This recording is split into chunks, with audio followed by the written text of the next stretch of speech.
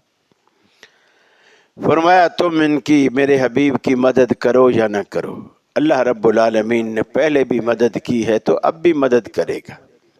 فرمایا وہ وقت یاد کرو جب یہ دونوں صدیق اکبر بھی اور محمد الرسول اللہ صلی اللہ علیہ وسلم بھی غار کے اندر چھپے ہوئے ہیں، ہجرت والی رات کفار سے پناہ لینے کے لیے غار میں چھپ گئے، اور غار کے دہانے پر کفار تلاش کرتے کرتے غار کے دہانے پر پہنچ گئے۔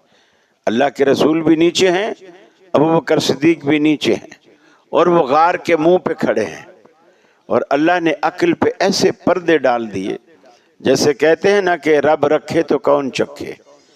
اللہ نے ایسے پردے ڈال دیے، حالانکہ صدیق اکبر اللہ کے رسول سے کہتے ہیں یا رسول اللہ ان کے پاؤں نظر آ رہے ہیں، اگر یہ نیچے دیکھیں گے اپنے پاؤں کی طرف تو ہم انہیں نظر آ جائیں گے۔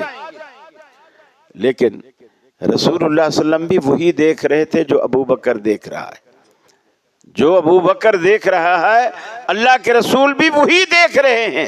اس کے باوجود رسول اللہ صلی اللہ علیہ وسلم فرماتے ہیں لا تحزن ان اللہ معنا، گھبرانے کی کوئی بات نہیں، اللہ ہمارے ساتھ۔ یہاں فرق دیکھیے، جب موسیٰ علیہ السلام فرعون کی دربار سے بھاگے نجومیوں کو لے کر، وہ جادوگروں کو لے کر جنہوں نے رسیوں کے سانپ بنائے تھے، اور جب ان کے سانپوں کو موسیٰ علیہ السلام کی لاٹھی سے بنا ہوا بڑا اژدہا ان کو کھا گیا، فوراً سارے جادوگر خروا لہ سجدا، سارے سجدے میں گر گئے اور کہنے لگے یہ تو کوئی سچا ہے، چونکہ جادو کی بنائی ہوئی چیز دوسرے جادو کی چیز کو نہیں کھاتی، چونکہ وہ حقیقت ہوتی ہی نہیں۔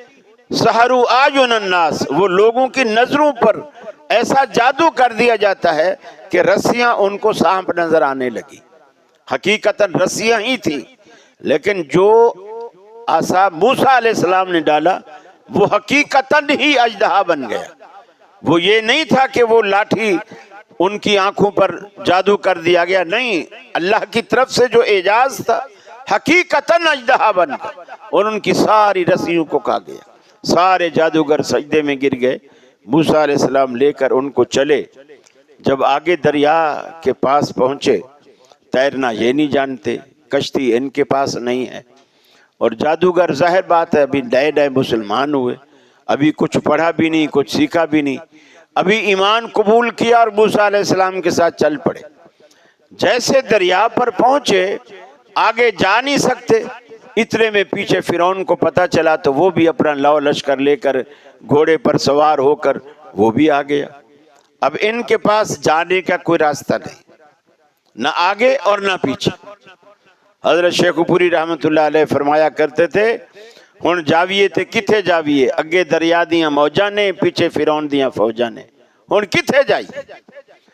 تو اب وہ نہ تیر سکتے ہیں نہ کشتی ہے، اور نہ پیچھے بھاگ سکتے ہیں کہ فرعون کی فوجیں ہیں۔ سارے کہنے لگے موسیٰ علیہ السلام تو نے تو ہمیں مروا دیا، تو نے تو ہمیں مروا دیا۔ اس وقت موسیٰ علیہ السلام نے جو جملہ کہا رسول اللہ کے جملے سے بالکل مختلف۔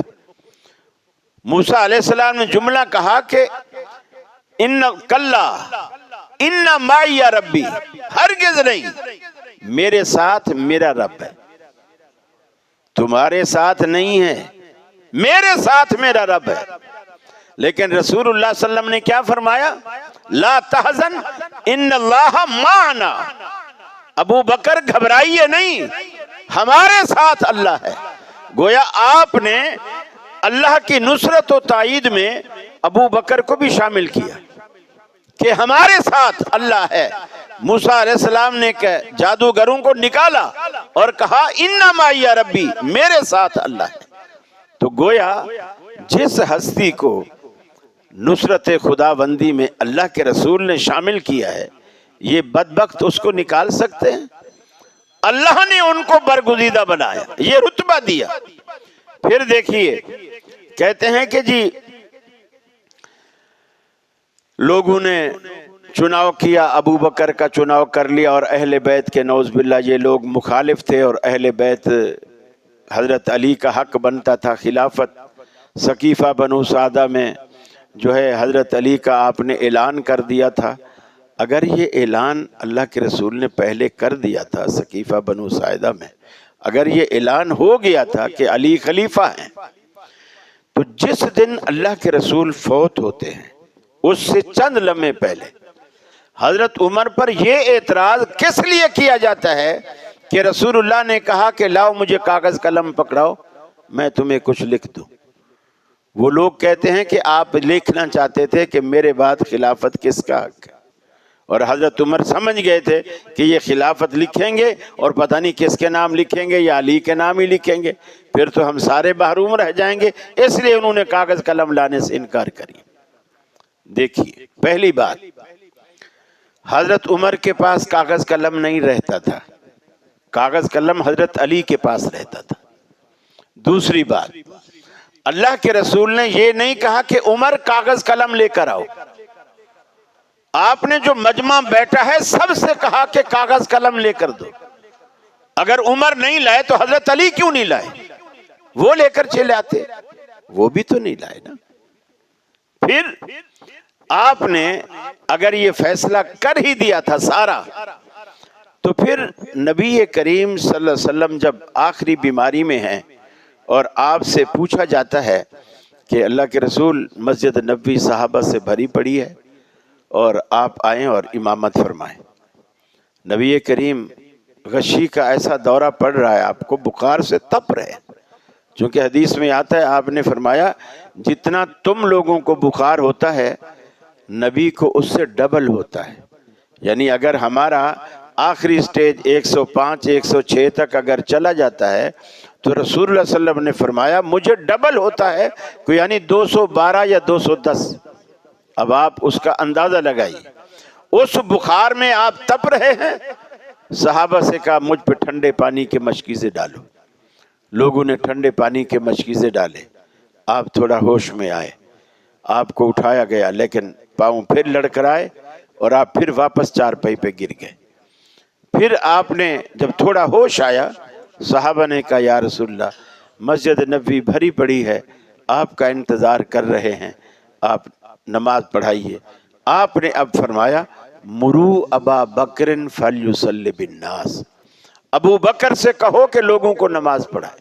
حالانکہ مسجد کے اندر، گھر کے اندر حضرت علی موجود ہیں، حضرت عباس موجود ہیں، حضرت فضیل موجود ہیں، حضرت عقیل موجود ہیں جو سیدنا علی المرتضیٰ کے بھائی ہیں، آپ کے چچا عباس بھی موجود ہیں، لیکن آپ کہتے ہیں مرو ابا بکر فلیصلی بالناس، ابو بکر سے کہو کہ لوگوں کو نماز پڑھائے۔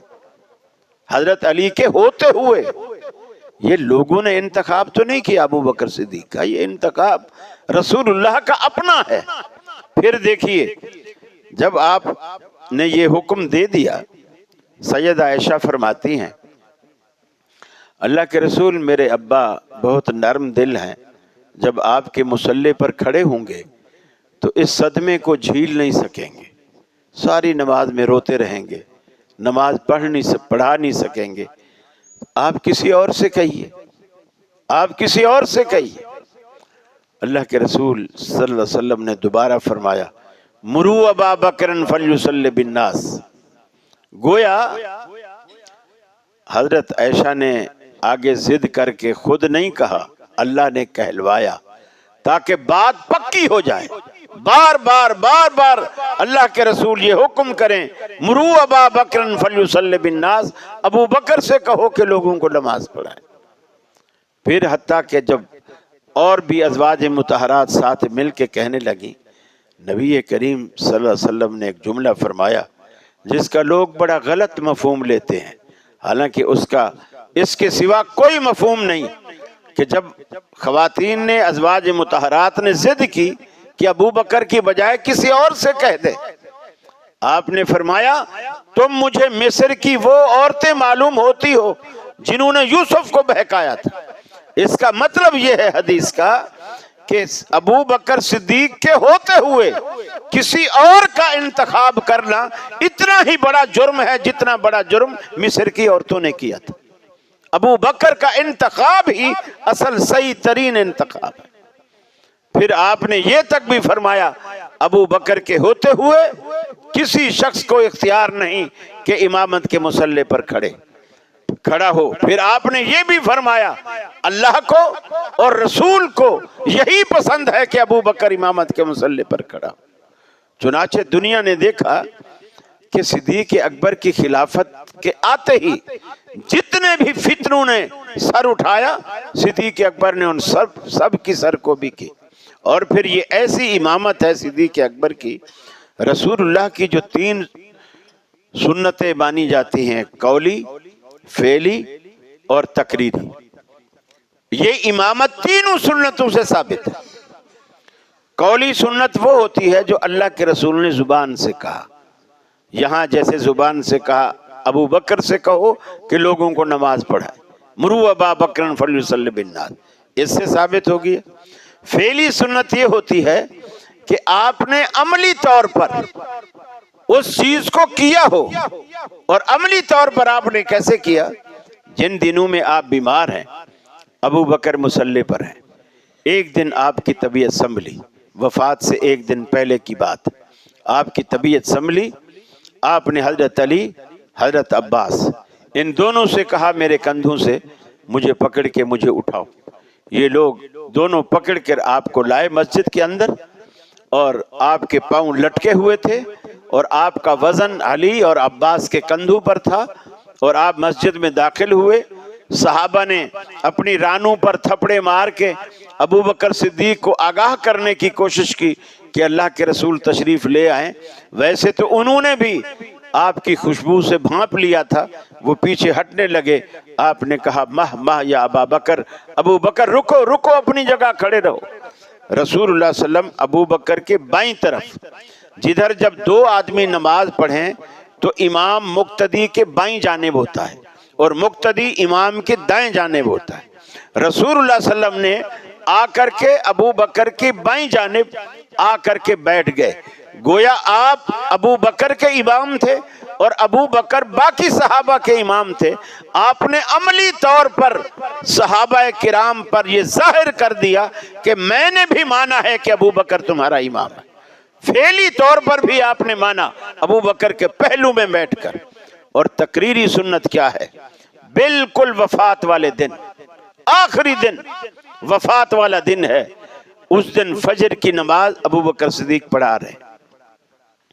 رسول اللہ صلی اللہ علیہ وسلم کو تھوڑا افاقہ ہوا، آپ اپنی وہ جو ونڈو تھی حضرت عائشہ کے حجرے سے مسجد کی طرف کھلتی تھی، اس میں ہر وقت پردہ ڈلا رہتا تھا، آپ وہیں سے اندر آتے جاتے تھے مسجد میں۔ پردے کو ہٹایا، صحابہ کو اب بھی گمان ہوا کہ آپ شاید اندر آنے لگے۔ صحابہ کہتے ہیں ہم نے ترچھی نظروں سے رسول اللہ صلی اللہ علیہ وسلم کے روح زیبا کو دیکھنے کی کوشش کی۔ آپ نے پردہ ہٹایا، دیکھا، کچھ دیر تک رکے رہے، گویا آپ نے یہ بھی دیکھا کہ میں نے جس ہستی کے پیچھے ان لوگوں کو مقرر کیا ہے، آیا وہ لوگ اس کے پیچھے کھڑے ہیں یا نہیں۔ چنانچہ آپ کچھ دیر رکے رہے، دیکھتے رہے، ابو بکر نماز پڑھاتا رہا اور پھر آپ واپس چلے گئے۔ اور اس کے بعد پھر صحابہ کرام نے رسول اللہ صلی اللہ علیہ وسلم کو کبھی مسجد میں یا حجرے میں پھر نہیں دیکھا۔ یہ آپ کا آخری دن تھا۔ یہ تقریری حدیث سے بھی ثابت ہو گیا کہ آپ نے دیکھا اور پسند فرمایا، نکیر نہیں کی، پسند فرمایا۔ تینوں سنتوں سے ابو بکر صدیق رضی اللہ تعالیٰ عنہ کی امامت ثابت ہے۔ اور یہ دشمن اس وقت بھی، صدیقی گھرانے کے بھی دشمن، صدیق کی بیٹی کے بھی دشمن، طرح طرح کے الزامات، طرح طرح کی الزام تراشیاں انہوں نے لگائی، حتیٰ کہ سیدہ عائشہ صدیقہ رضی اللہ تعالی عنہا جب بنی مستلق کے غزوے سے واپسی پر واپس آئیں، اللہ اکبر، اللہ کے رسول مدینے آ گئے۔ ایک جگہ راستے میں جہاں آپ نے پڑاؤ کیا، حضرت عائشہ فرماتی ہیں اس وقت میرا وزن بہت ہی ہلکا تھا، جیسے کم عمر لڑکیوں کا ہوتا ہے، ہودج وزنی تھے۔ ہودج اٹھا کر اونٹ پہ رکھنے والوں کو یہ پتہ نہیں چلا کہ میں اندر ہوں یا ہودج خالی ہے، چونکہ اوپر سے پردہ تھا۔ اندر کوئی ہے یا نہیں یہ معلوم نہیں ہوا، خالی ہودج اونٹ پہ رکھا اور چل پڑے۔ میں جب رفع حاجت سے واپس آئی، میرا ہار بھی ایک گم ہو گیا تھا، میں اسے ڈھونڈنے لگی، مجھے دیر ہو گئی، میں نے دیکھا کہ قافلہ جا چکا ہے۔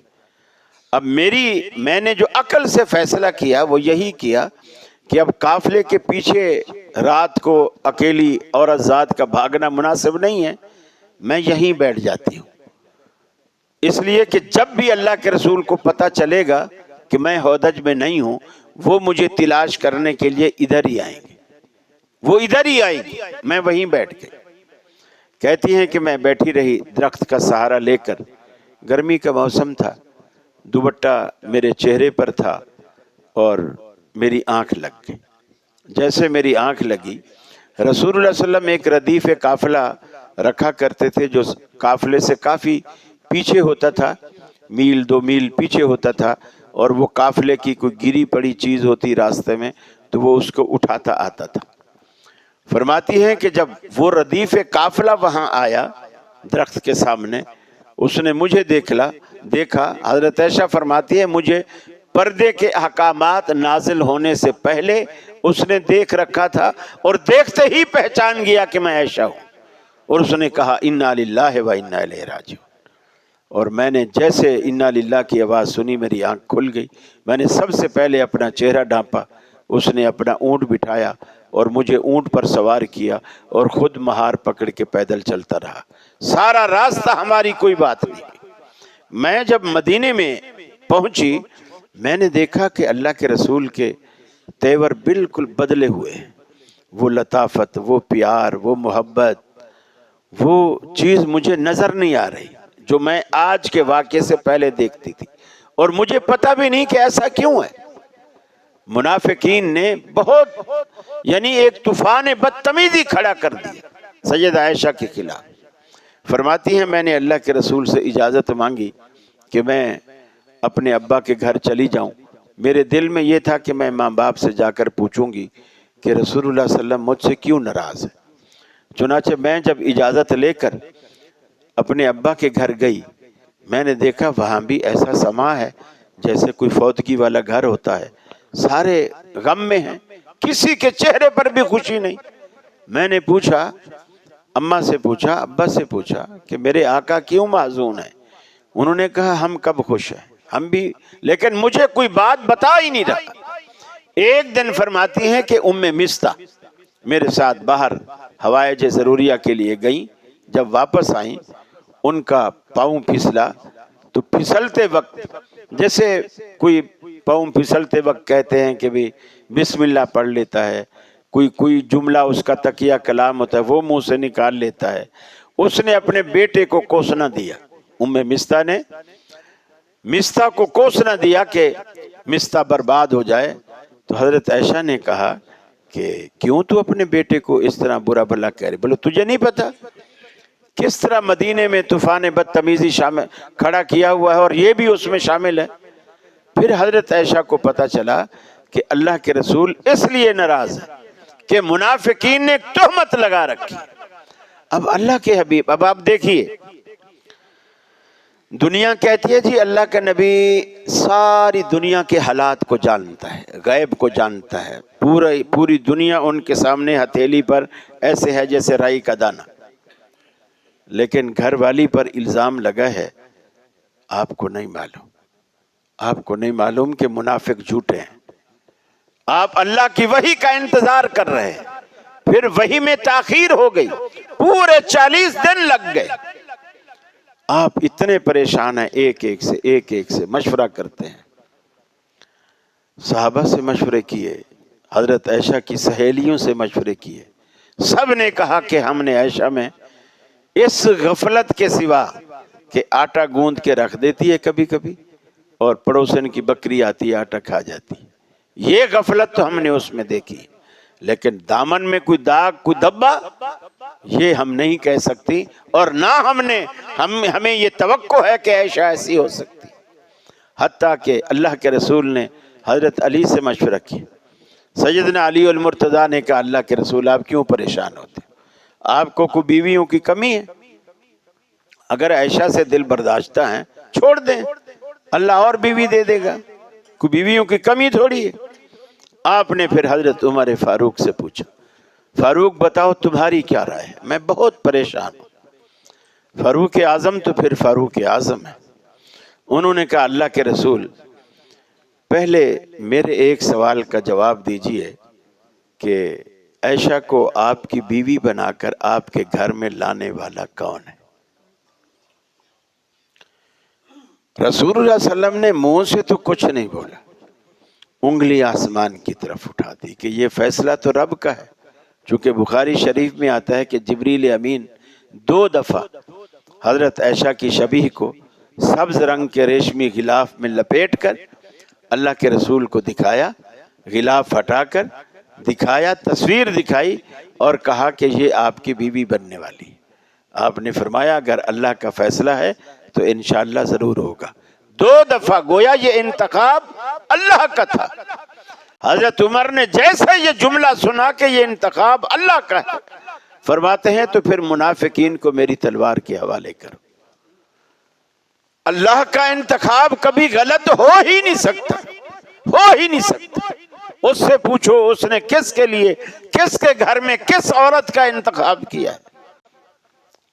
چنانچہ اللہ کے رسول فرماتے ہیں جزاک اللہ ابن خطاب، اے ابن عمر اللہ تجھے جزائے خیر دے، تو نے میرے دل کی ساری گرانی دور کر دی، تسلی ہو گئی کہ اللہ کا فیصلہ غلط ہو ہی نہیں سکتا، تسلی ہو گئی۔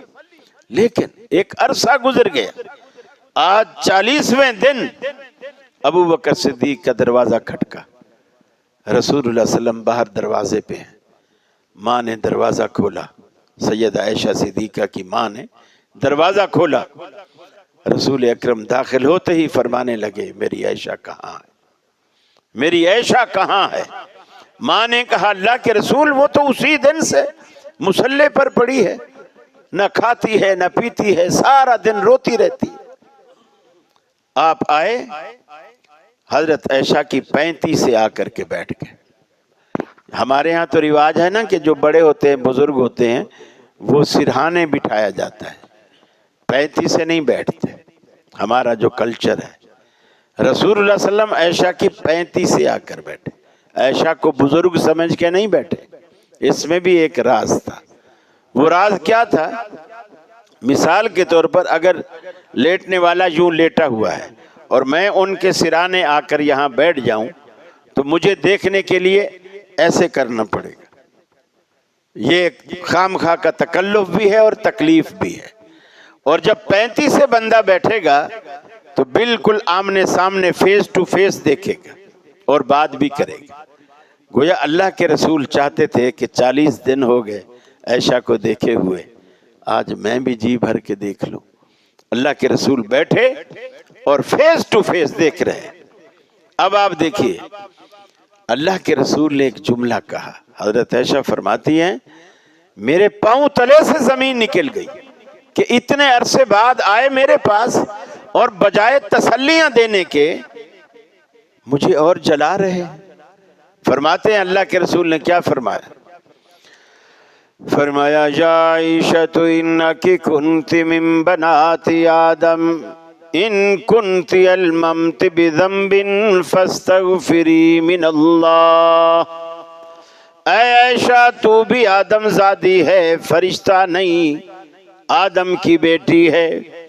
ان کنت الممت بذنب، اگر گناہ تجھ سے سرزد ہو گیا ہے، فاستغفری من اللہ، اللہ سے بخشش مانگ۔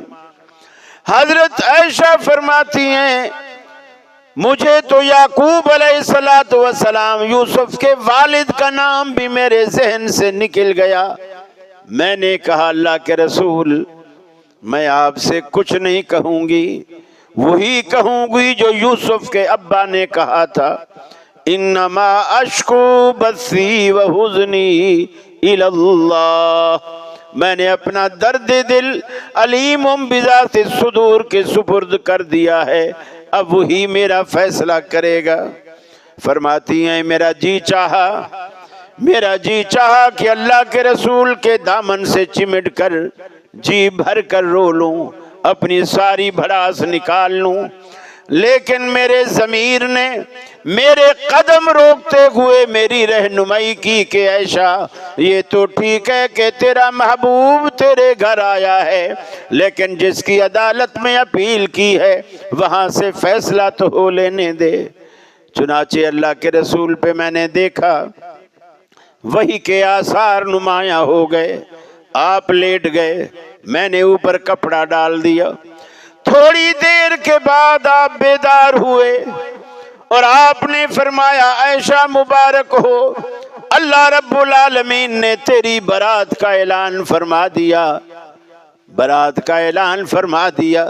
سورہ نور میں آیات رب العالمین نے اتاری، الخبیثات للخبیثین والخبیثون للخبیثات الطیبات للطیبین والطیبون للطیبات۔ ہم نے گندی عورتیں گندے مردوں کے لیے، پاک باز پاک دامن عورتیں پاک دامن مردوں کے لیے رکھی۔ اگر عائشہ کے دامن پر کوئی داغ لگاتے ہو تو پھر یاد رکھ لو نبی کا دامن بھی داغدار ہوگا، یہ چیٹے نبی کے دامن پہ بھی پڑیں گے۔ اللہ نے جرا اور تعدیل کے انداز میں رب العالمین نے یہ اصول بیان فرمایا، والطیبات للطیبین والطیبون للطیبات۔ اگر اللہ کا رسول کا دامن پاک ہے، اللہ کے رسول کی ہستی مقدس ہے، تو پھر عائشہ کا دامن بھی بے داغ ہے، ماننا پڑے گا۔ اللہ رب العالمین کی ان آیات کے بعد حضرت عائشہ فرماتی ہیں میری ماں دوڑی دوڑی میرے پاس آئی، کہنے لگی عائشہ اٹھو، اللہ کے رسول کا شکریہ ادا کرو۔ فرماتی ہیں پتہ نہیں مجھے کیا ہو گیا تھا، میں نے کہا نہیں، میں ان کا شکریہ ہرگز ادا نہیں کروں گی، میں تو ان کے گھر سے روتی ہوئی آئی تھی، انہوں نے مجھ پہ شک کیا، اب تک 40 دنوں تک میں روتی رہی، پھر بھی آ کر کے انہوں نے یہی کیا، یا عائشہ تو انکی کنت من بنات آدم، اے عائشہ تو بھی آدم زادی ہے، مجھ پہ بالکل بھروسہ نہیں کیا، میں اس کا شکر ادا کروں گی جس نے میرے آنسو اپنے دامن رحمت سے پوچھے ہیں۔ احمد رضا خان بریلوی لکھتا ہے یہاں عائشہ بیوی تھی اس لیے بچ گئی، اگر کوئی اور کہتا میں نبی کا شکریہ ادا نہیں کرتا تو وہ کافر ہو جاتا، یہ میاں بیوی کا رشتہ تھا تو وہ بچ گئی۔ دیکھیے اللہ رب العالمین انصاف کرنے والا ہے، انصاف کرتا ہے۔ صدیقی گھرانے نے شروع سے یہ مصائب، یہ آلام، یہ مصیبتیں، یہ پریشانیاں دیکھی ہیں، ایسے ثابت قدم رہے۔ پھر اللہ کے رسول کے دنیا فانی سے جانے کے فوراً بعد کتنی چیزوں نے سر اٹھایا، حتیٰ کہ سب سے پہلے سیدنا فاروق اعظم جیسا، جن کے بارے میں اللہ کے رسول نے فرمایا میرے بعد اگر کوئی پیغمبر آتا تو عمر ضرور پیغمبر ہوتا، جن کے بارے میں فرمایا کہ ایمان عمر کا اتنا مضبوط ہے جس راستے پر چل پڑے شیطان کو پتہ چلے کہ عمر اس راستے پر آ رہا ہے، ڈر کے مارے وہ راستہ ہی چھوڑ دیتا ہے۔ وہ عمر رسول اللہ صلی اللہ علیہ وسلم کی وفات کے بعد مسجد نبوی میں کھڑا ہے، صحابہ جمع ہیں، تلوار نکالی اور کہا خبردار، کسی نے کہا حضور فوت ہو گئے تو میں گردن اڑاؤں گا، میں گردن اڑاؤں گا، گویا وہ اب یہ نظریہ بنا چکے ہیں نبی فوت ہی نہیں ہوتے، نبی فوت ہی نہیں ہوتے۔ صدیق اکبر رضی اللہ تعالیٰ عنہ آئے، پہلے بیٹی کے گھر گئے، اللہ کے نبی کی پیشانی چومی، پھر مسجد نبوی میں آئے، عمر سے کہا عمر اجلس یا عمر، عمر بیٹھ جاؤ، 3 دفعہ کہا نہیں بیٹھے۔ صدیق اکبر سیدھا ممبر پہ چڑھ گئے، ممبر پہ چڑھ گئے اور صدیق اکبر نے خطبہ دیا، پہلا جملہ یہ کہا حضرت عمر کے جملے کے بالکل مخالف۔ حضرت عمر کہتے ہیں نبی فوت نہیں ہوئے، حضرت ابوبکر صدیق نے پہلا جملہ یہ کہا، فرمایا من کان یعبد محمدا فإن محمدا قد مات، جو شخص محمد عربی کی پوجا کیا کرتا تھا وہ سن لے اس کا معبود آج فوت ہو گیا۔